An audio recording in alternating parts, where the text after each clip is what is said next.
So thank you very much for coming. I think students are all late, so we will see a few students coming in the middle of the presentation, but what can you do?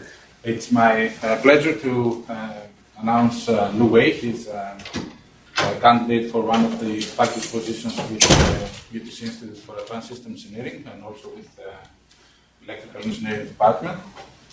Lu Wei is a graduate of, I'm going to mispronounce it, at Jiadong University. And after that, he moved to Helsinki, where he did his PhD, and also to Aalto University, where he did his postdoc, a first postdoc, and currently he's with Harvard University since September 2015, doing a postdoc with it's a very complicated name, but relatively systems engineering department. His focus area is random matrix theory, and he's going to discuss today about his insight into large complex systems with random matrix theory and how this can be used as a tool for large data, big data, and large systems. Thank you very much for the introduction, and thank you for inviting me here for the campus visit. I really enjoyed my stay here. So today I'm going to talk about application of random matrix theory to different areas. And one of the key characteristics of my topic is that it all can be described by large complex systems. So by the end of my talk in the morning, I will show you what do I mean by large and complex, and what system we are interested in. So before that, I'm going to talk a little bit of my tool first. So about random matrix. You have a problem? Sure.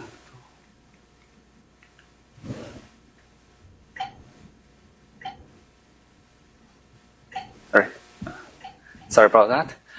So as the name implies, random matrix is a matrix with random variable as entrants.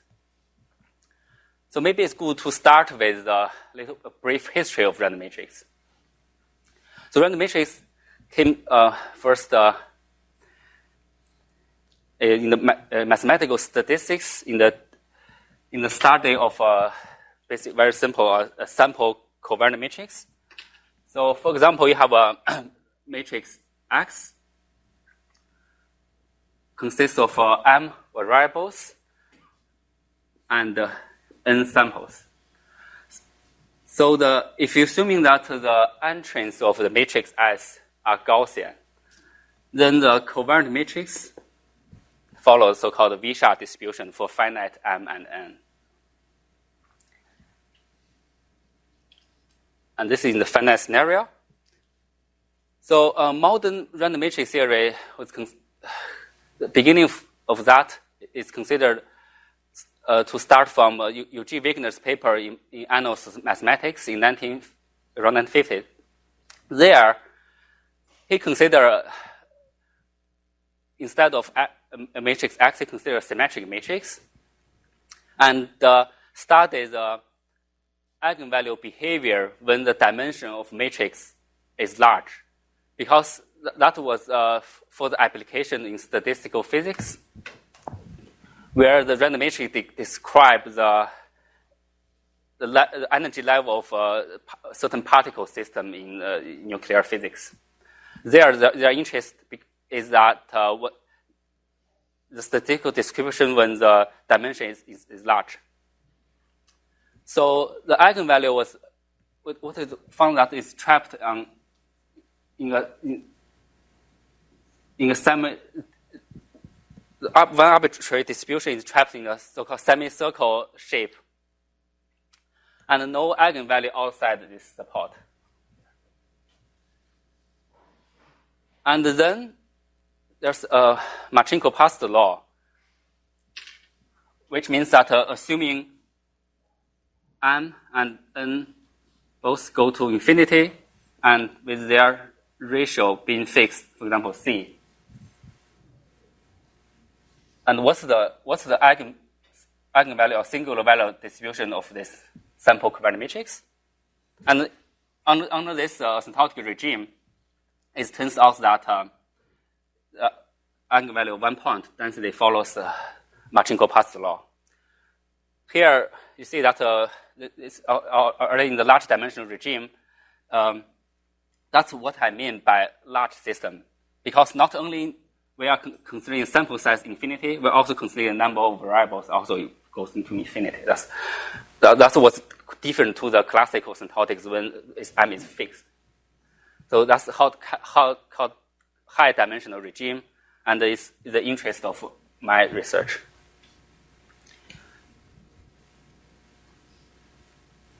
Then there's a Tracy-Widom law, which describes the so for example, you have a SVD, and here is lambda 1, the largest, to the smallest, say M. And the largest eigenvalue converts to the Tracy-Widom distribution under this regime. Here you see that this are called distribution laws. It means two things. First, the entry of a matrix does not need to be Gaussian. In fact, there's a very weak condition on the entry of the matrix such that their asymptotic behavior will be captured by one of these laws.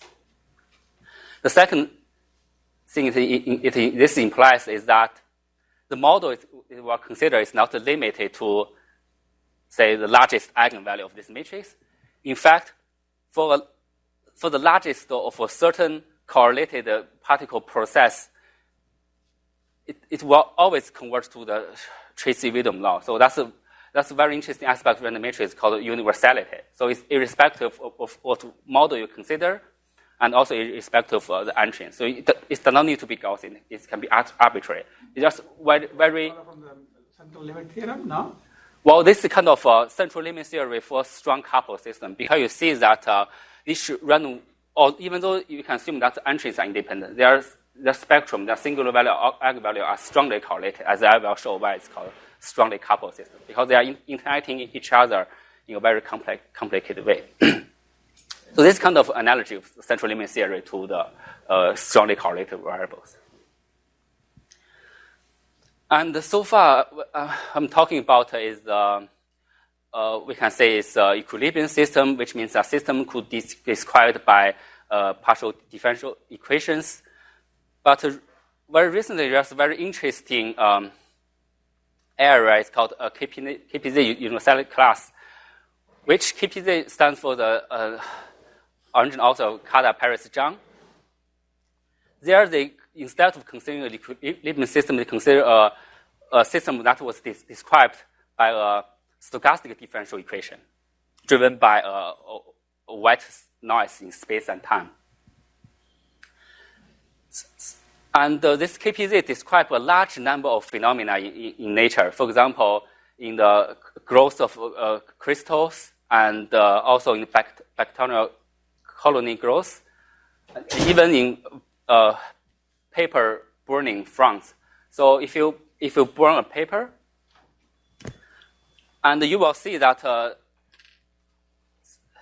so there's a fluctuation of the burning front, and there's a certain mean, and the height of this, as a function of space and time, the height of this burning front fluctuation, will follows in large time this 1/3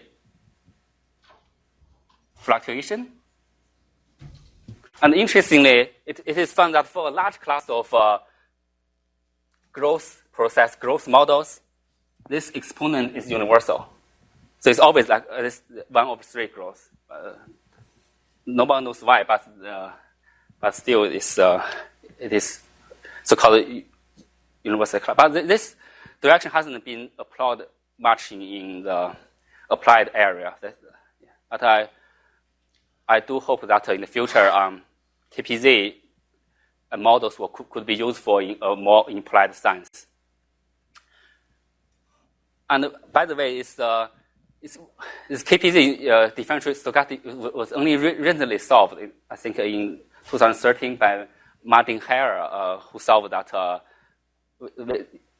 who proposed a paper in Annals Mathematics titled "Solving the KPZ Equation," and for that he won the Fields Medal 2 years ago for solving that differentiation. So even though this history may be disputable, but the fact is true that random matrix involves almost all branches of mathematics and physics. In fact, as one of our collaborators recently compiled a book, they involve like 60 contributors from different fields in mathematics and physics. So as well as applied science are concerned, random matrix find application in biology, data science, economics, information theory, machine learning, and wireless communications. So in the talk in the morning, I will focus on the application in wireless communication and information theory. That was the work already is done. And in the afternoon, I will focus on more like machine learning and the emerging field like data science, which belong to the ongoing and future work. So one specific topic I'm going to talk about is the product of random matrices. So in this direction, the work started with our work with Gernot Ackermann and Maria Kimberg from physicists from Germany, and later with John, we did some application of our results in information theory and communication theory. And then with Liu and Zhang, who are mathematicians from China, we further generalized our result. And very recently with Alf the Hero and my mentor, Vahita Rock, we are further generalizing our result to fields like radar detection and community detection. So the topic is product random matrices. So product random matrix originally found its application in the description of a disordered and chaotic system in statistical physics. And the earlier study were well documented in this book, in Springer theory of solid states. Well, there, the interest is just consider is product random matrix when the number of matrices is large. Our interest came from the product random matrix its relation to wireless communications, and specifically we're interested in the finite regime. So the model is as follows. So we consider input and output model like this, and where X is transmitted a signal, and H is H here described the communication channel, and W is some white noise, and Y is what we received. So we see that H is consists of a product of a random matrix.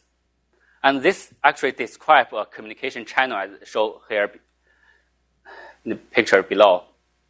Now this describes in particular the indoor propagation environment, which means that, for example, you have a transmitter in an office building, and you have a transmitter in the first floor, you have a receiver in the third floor.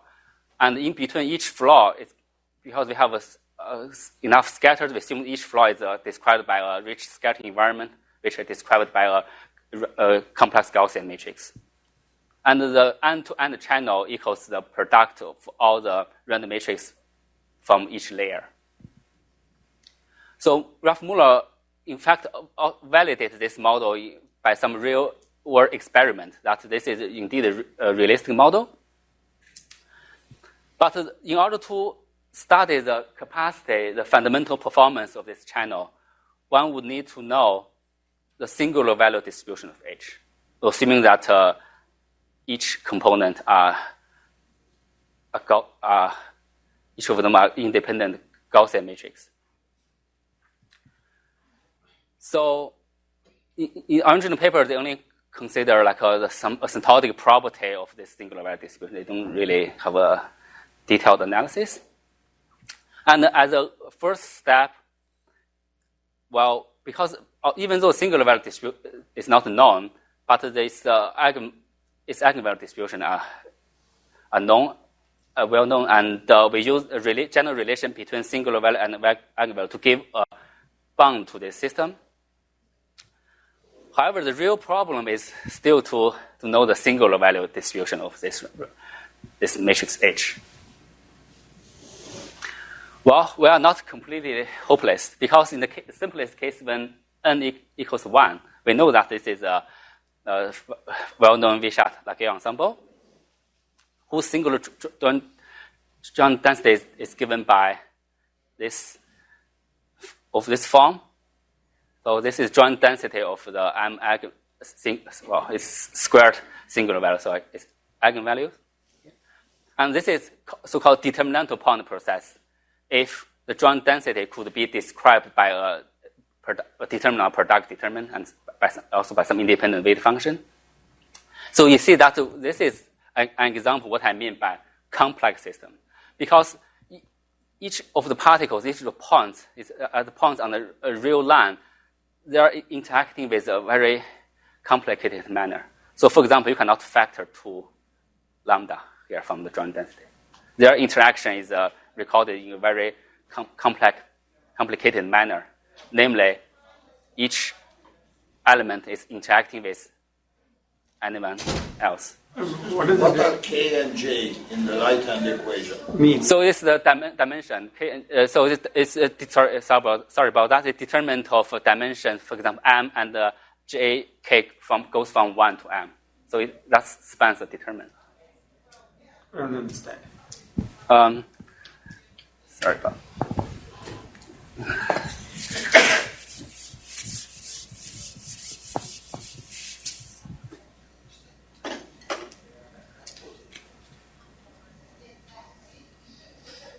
So it's a determinant of this form.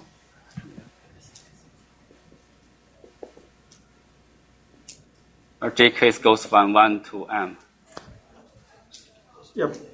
But determinant of what? Is it diagonal or is it a full matrix or what? Well, it's a full matrix, of course. You can see it's lambda 1, lambda 2, lambda n. Like a one-to-one matrix? It's one among them, exactly. It's one among them. Of course, it's by definition, it's one among them. But you know the determinant directly, right? Okay. Yeah, I know determinant. Yeah. So it's called determinantal point process. If the joint density can be written as determinant. Oh, there are also point processes we are considering. It's permanental, so it's not determinant. It's mutually permanent. But mostly in our cases, we are considering determinantal because it corresponds to, in mathematics, called solvable model. That could be further analyzed in a very convenient form.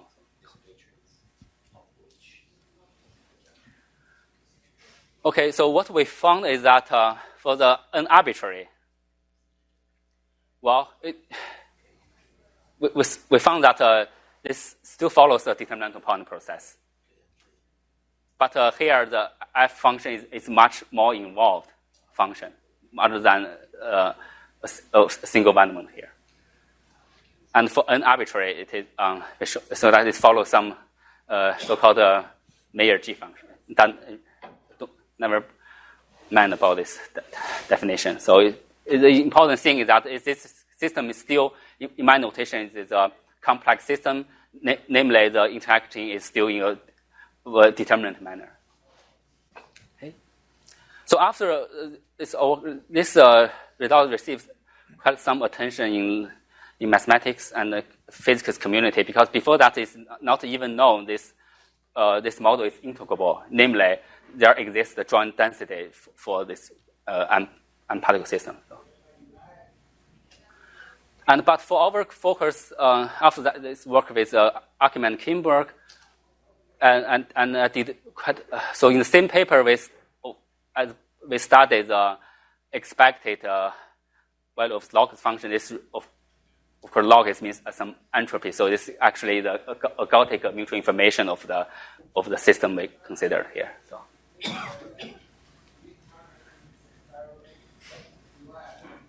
And moreover, if you assume that's a space-time architecture, then the distribution of a linear spectrum statistics from the product ensemble could also be derived.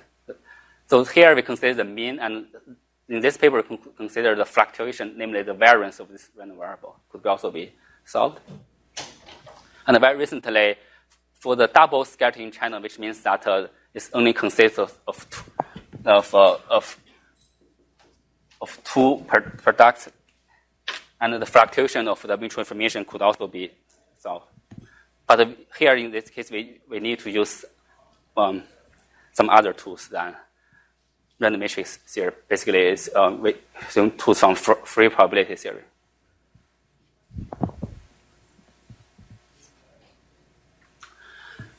So then how about some deformation of the ensemble we considered? So the natural thing is to consider some spike, so-called spiked ensemble, which is given by a deterministic matrix sigma.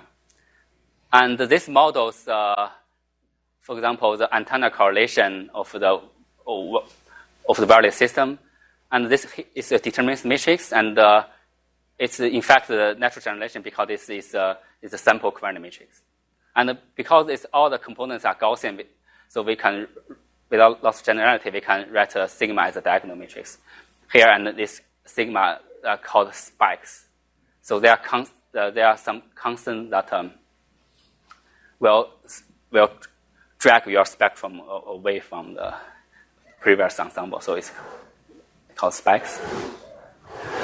And for the same as the previous case, for the n equals 1 case, it is well known that, of course, in a large dimensional regime, there exists the phase transition of the largest eigenvalue. Namely, the largest eigenvalue of H will transit between a Trace-Widom distribution and a Gaussian distribution. So this, namely, this largest eigenvalue cannot be described by one distribution because it's depending on the strength of sigma. Well, there's a critical value 2, which means that if lambda, if there exists one sigma that is greater than 2, then the largest eigenvalue will asymptotically follow the Gaussian distribution. If there exists no sigma that is greater than 2, then lambda 1 will follow the Trace-Widom distribution. So this is famous BBP phase transition phenomena. And what we've shown is that in an arbitrary case, we could also find a similar phenomena.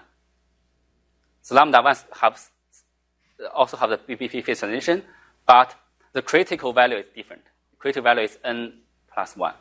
So in the original paper by Beck, Ben-Arous, and Pesha, they comment that they have no clue why there's a magic 2 here, why this 2 is turned out to be a critical number. But at least we can show that this critical value is related to number of product here. Although this number is actually from details of our computation, so it's actually the saddle point of the complex representation of the joint density. But yeah, so and in terms of application, so maybe it's good to plot what is the phase transition. So here I plot the largest eigenvalue distribution as a function of the correlation. So as you see, as the correlation increases, the shape of density changes. Namely, as correlation increases, in particular, mean and variance of lambda 1 will increase. And when sigma is small, here is in the Trace-Widom regime, and when sigma is large, is in the Gaussian regime. It means that this largest eigenvalue will be separated from the rest of the spectrum and described by a Gaussian distribution. So in particular, this result has implication in MIMO radar detection. It's called a concept called detectability, which means that if your correlation is very the signal is very weak, even though you have infinite many of samples, you could not detect the target. Well, if your signal is above a certain threshold, then with finite number of samples, you could detect the target. So it's called detectability issue. And as our co-author implies, it also has a detectability issue in community detection, where basically detection over a graph, which has described by a different cluster of communities. Okay, so that's the main part, and for the rest of the talk, I will focus on two instances of other application of random matrix theory. And I will consider a system, a communication system, and the coding system. And in the afternoon, I will talk about machine learning and application of machine learning and data science. So, because this is work already done, so it's so basically this is my more or less my PhD work. So it's a signal processing problem, but the concept is in various implications. It's called cognitive radio. It's considered to be a solution to the spectrum underutilization problem by dynamic spectrum access. So there are, in the system, there are primary users who are legal users, and there are also secondary users who are unlicensed. So when the unlicensed user, when the primary user is not using the radio spectrum, the unlicensed user could take that opportunity. But before that, he would need to make a decision whether this primary users are present or not. So this basically is a signal detection problem. And for the task for the unlicensed user is to obtain the spectrum awareness information. Well, here we consider a model of H, which is a channel which is consists of M sensors and P primary users. And different to the previous case, H here is fixed, and the randomness is noise here. And the task can be described like this. So you sample independently this from this model, and you have a data matrix. So this is almost like all the data you have. So from that data, you would like to infer whether this is a pure noise or it's signal plus noise type. If it's pure noise, then the second user could transmit. Otherwise, not.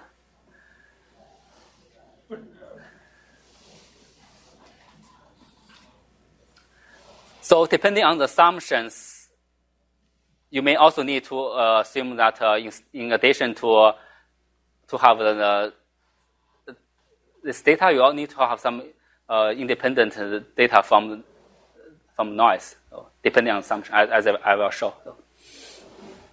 But basically, R and E are all the data you have. So you need to rely on these two matrices to make your decision. Of course, the detector needs to be a function of this matrix R and E. So what are the functions? So in the case when P is arbitrary, but it's unknown, it turns out that this spherical test detector turns out to be the optimal one in this case. And you see that this function of the sample query matrix R. And in the low SNR regime, and the so-called Jones detector turns out to be the optimal one. And in the case of you don't have any knowledge of the noise, but you're assuming that you have a separate data matrix which consists of only noise, then your detector is like this. So our contribution in this direction is to characterize the distribution of this test statistics. Of course, here R is in the case of pure noise, it's a V-shot matrix. And how about as a function? So induced by this function, what's the distribution of these random variables? That's the target in my PhD work. So I'll just briefly go through it because it's just to give you some idea of what type of complex system we are considering. And also, in coding theory, so instead of considering code construction itself, we are using random matrix theory to analyze the performance of codes. So the issue is to study the cardinality and the minimum distance trade-off. So cardinality roughly means that the number of code you could have, and the minimum distance describes the performance. So there's you see that the performance trade-off between the quantity of the code and the how many code you could have. So there's a fundamental trade-off there. And for that, I need to introduce some notations. So code with cardinality defined like this is a collection of code words that belongs to a same group or manifold. And the minimum distance is the minimum of their pairwise distance. And there's a fundamental bond between the cardinality and the minimum distance is given by the GV bond and Hamming bond. And here, mu is the volume of the ball in the certain group or manifold. I will show this. So metric ball is a ball with radius r such that it's a distance from a given point, reference point in the group, is smaller than r. And the volume, of course, is just the integral over this density of the code subject to this constraint, because because of this constraint that is called metric ball. So never mind about these technical definitions. In fact, this is really simple if you look at the Euclidean three-dimensional space. So here, the ball here means that the area of spherical cap. And the minimum distance is the minimum distance between the center of any two spherical caps here. And you see that if you have a larger spherical cap, then you could have, given this constraint of total area, you could not have too many like spherical cap here. So there's a trade-off. So how many code words you could have and what's their performance. So specifically in the Unitary Group, which describe the space-time code, so the ball is formulated like this. Here again, that's what I call a complex system. You see that this is the density of unitary eigenvalues of unitary matrix. Well, this element has the eigenvalue are sitting in a randomly sitting on a unit circle, and they are interacting with each other, and their law of interacting is given by this also by a Vandermonde determinant here. So it's a strong couple system. And in the literature, what they did is they formulate the problem, and from that point on, they use numerical simulations to estimate the volume. So what we show is that in the large dimensional regime, when the code word size is large, its volume is described rigorously simply by a Gaussian error function. And turns out that its convergence is super exponentially fast. And the two underlying tools is to show that the linear spectrum statistics, meaning the sum of all the singular values, is not described by Gaussian distribution. This is called central limit theory for linear statistics. So as I mentioned, it's different from traditional central limit theory because you see that these elements are interacting with each other, so they are strongly correlated.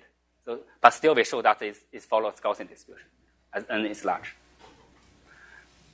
Maybe I can skip here. The Grassmann manifold is the same, but here I emphasize that the interacting particle system in the complex system is different. Here, interaction is still through its Vandermonde type interaction.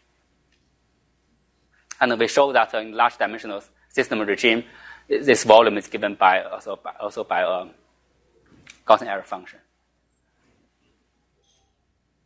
So this is my last slide. So I discussed the different topics in applied science where random matrix theory plays a role in various communications and signal processing and information theory, and some part of statistics. And in the afternoon, I will talk about the application in machine learning and data science. So in the previous literature, well, what we call is a one-way interaction. Namely, people use the knowledge of random matrix theory to study the problem in applied science. But what we are aiming at is like a two-way interaction. So what we call random matrix theory inspired applications. So that means at the same time we are studying the problem in applied science, we contribute independently to the theory of random matrices. And we have done this before, so we're hoping that we could do it in the future. So, and the question mark means that well, this topics well,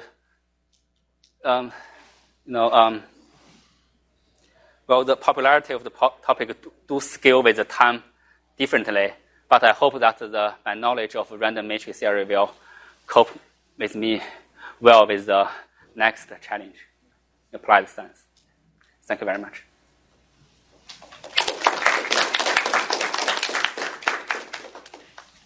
Thank you very much for a very interesting topic and presentation. We'll start with students. If you have any questions, please raise your hand and ask.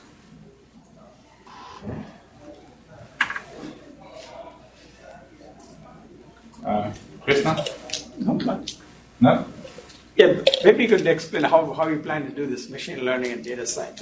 That's one of the reasons why we're interested in. Yeah, there's a dedicated session in the afternoon. But basically, why I can tell you why why random matrix.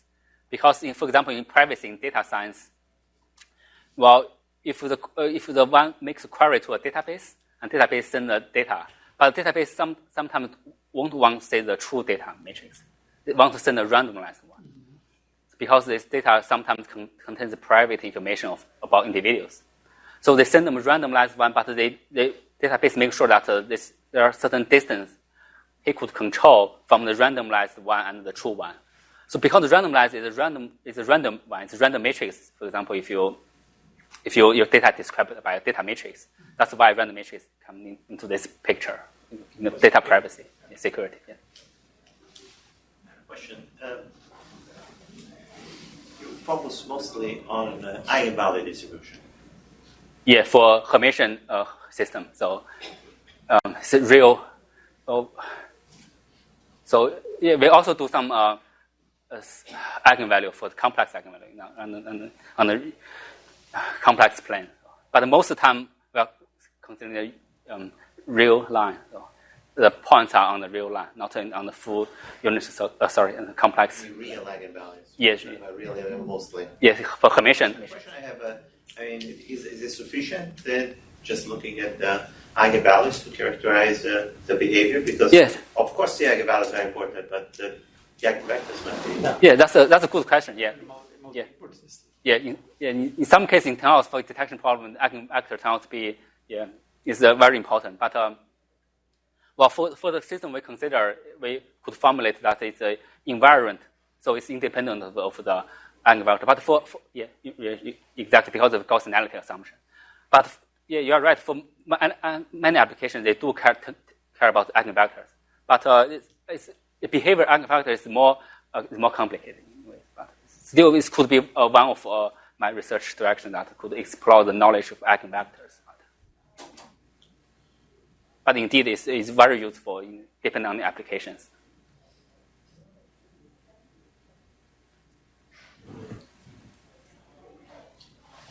Okay. So we'll have another seminar to discuss the data science later this afternoon. So thank you very much for coming, and let's just thank our speaker one last time.